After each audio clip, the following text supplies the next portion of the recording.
Hi, I'm Maria from Nancy's Notions. And I'm Olivia. And today we're going to show you how to make an infinity scarf. This project and several others that are beginner-friendly sewing projects are included in this new book from Sewing with Nancy called I Sew for Fun. I Sew for Fun was started by Nancy Zeman.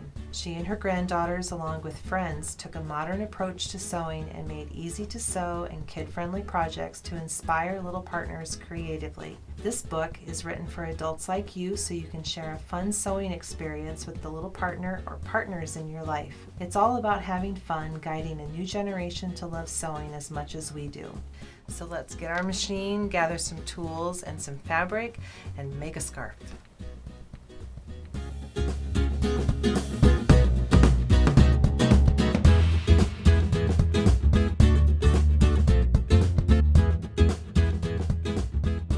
So we've decided to make a scarf, right?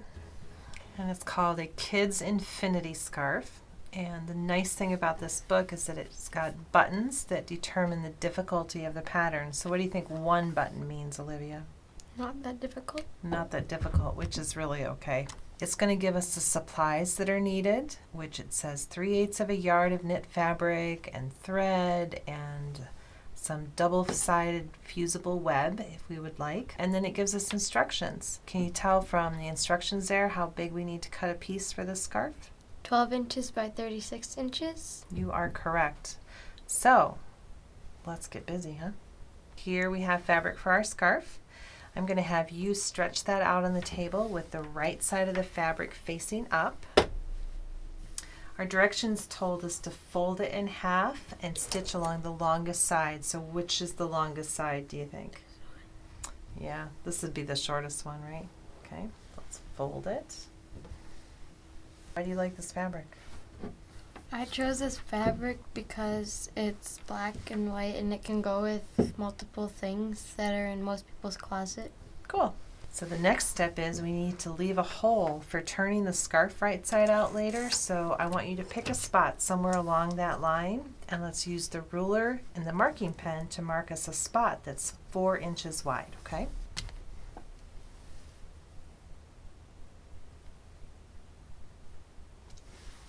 You actually are going to go on the outside of it there.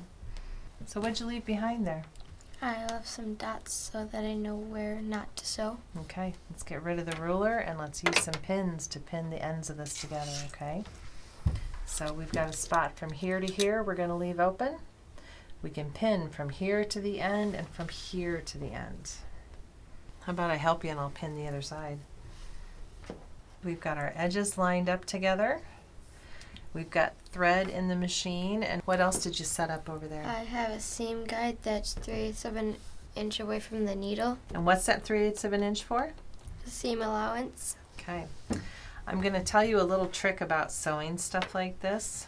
Whenever I have to leave an opening, sometimes I like to start in the middle and stitch my way down that way, okay? So let's do that. Let's start right there and stitch from there to the end. You might have to take that first pin out because it's going to hit the guide. I tell people not to sew over pins because you can hit it with the needle and it makes a terrible sound and it might break your needle. So a good habit to get into is to take the pins out as you get close. With the guide on there, the head of the pin is going to hit that seam guide, so that's going to be a good reminder to stop, take the pin out, and then keep going, okay? So go ahead and stitch me a seam.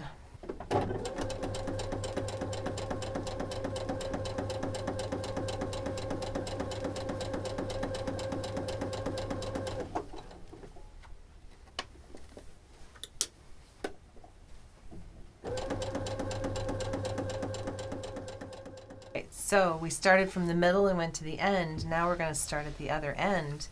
And I'm going to have you start with this little leader piece. Knit fabric sometimes gets jammed down in there with the needle, so if we start sewing on this first and then feed the scarf in right behind it, we'll have a much better time of it, okay? I know it's tiny. You only got to take a couple stitches on there and it doesn't even matter where you stitch. And I'll just let the machine feed it through, okay? Ta-da.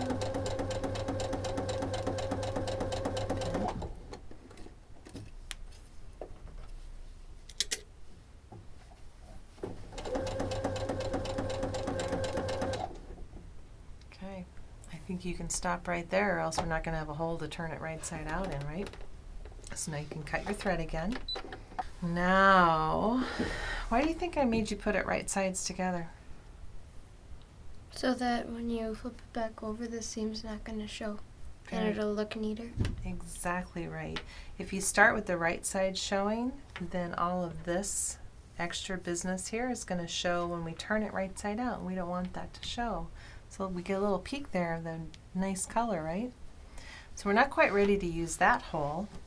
You can use your thread clipper to cut that thread to get the pink part off. Let's get rid of that little tail. Okay, now what I'm going to have you do is start on an end here, and we're going to put your arm all the way in and grab that end, pull it through so we can line up the two ends of the tube, still right sides together, to finish off the end of the scarf, okay?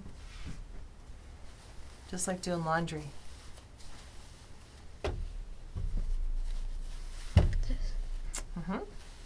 And don't pull it all the way through. We just want those raw edges here to line up. Cool, right? So now instead of pins, we can use our clips if you want. We don't get poked with them. So let's line up these edges so that the seams are in the same spot. So here's one end of the seam. I'm going to line it up with the other end right here. And maybe we can just clip it together. This part always pokes my fingers, so maybe the clips will save me from being poked. I'll hold you clip. What do you think? Okay. I'm going to have you put it under the needle just like this. Where's that raw edge going to go? Right up next to against your seam guide. So then we're going to have to take clips out as we go, sort of like what we did with the pins. But you can sew from the inside of this circle. If this opening was a little bit bigger, we could take this off and make it free arm sewing, but that's a little bit small for that free arm, so they call this stitching inside of the tube. And we're only going to stitch just a little bit at a time. We're going to go all the way around that circle, so don't leave a hole this time. Yep,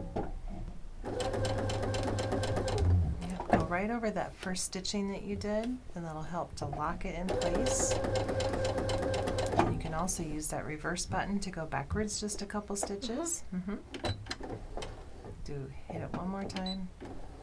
And now come forward again a couple stitches. There we go. We just lock the seam in place, okay? Okay, you want to guess what happens next? Pull it inside out. Yeah, find that hole that we left. And you're going to reach in there and pull the scarf so that it becomes right side out.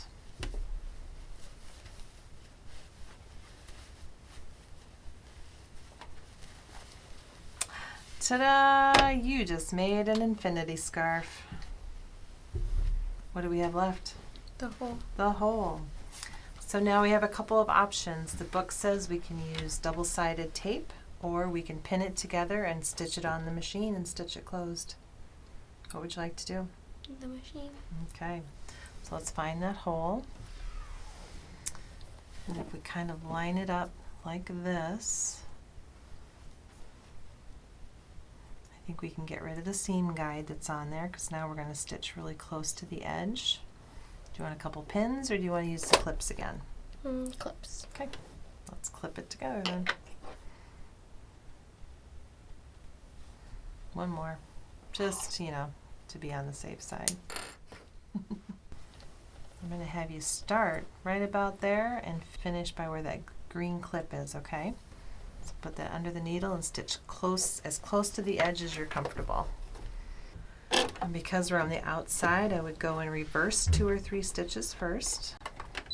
There you go.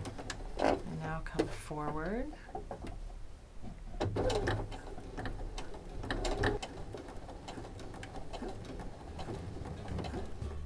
And come forward a stitch or 2.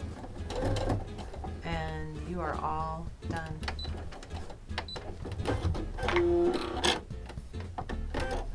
How cool is that, huh? Let's see, does it fit? Ta-da! This scarf was so much fun to make with Olivia today. What was your favorite part? My favorite part was getting to wear my final product that we made. It is so cool to sew with a new sewer. I hope that you'll use the book and the projects in it to have some creative time with that new sewer. And if you're a new sewer, it's great practice for you as well. If you enjoyed this video and want to see more like it, Hit the like button and comment below telling us what you think. and if you haven't already, Don't forget to subscribe.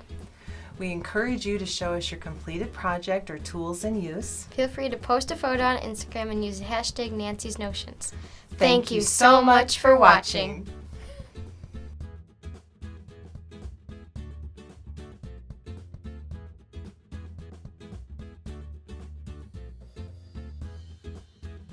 That would be great too. Yep. Okay. Ready? Co-host? Okay. Hi, I'm Maria from Nancy's Notions. And I'm Olivia. And just that are so, oh my gosh. Do it again, she says. Just like you did, she says. Okay. Don't look at me like that. I saw that.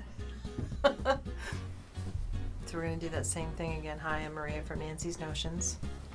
And I'm Olivia.